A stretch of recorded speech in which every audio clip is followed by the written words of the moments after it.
sabah yağmur var İstanbul'da. Gözlerim dolu dolu oluyor bilinmezliğe. Anne sözü dinler gibi masum. Ağladım bu sabah.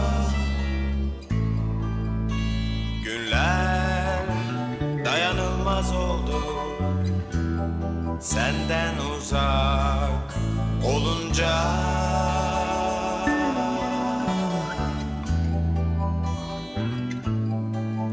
Martılar mahzun oldu, onlar bile ağladılar. Şarkılarda düşünmek seni bana getirmez ki.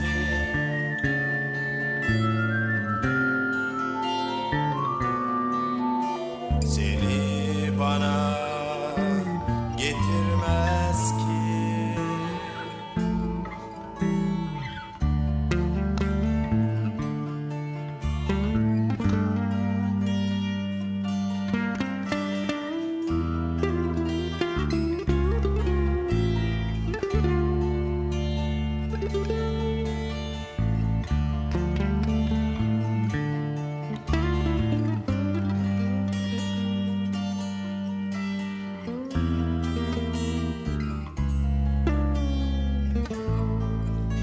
Bu sabah yağmur var İstanbul'da.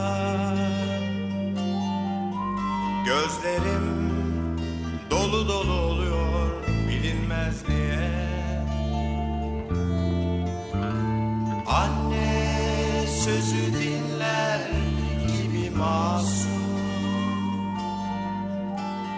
Ağladım bu sabah.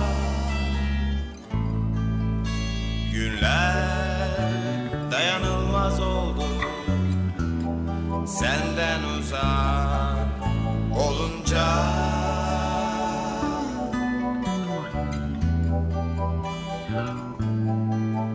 Martılar mahzun oldu, onlar bile ağladılar.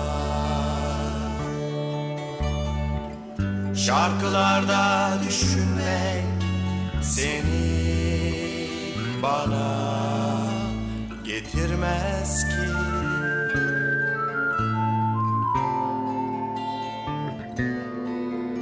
Seni bana getirmez ki. Seni bana getirmez ki.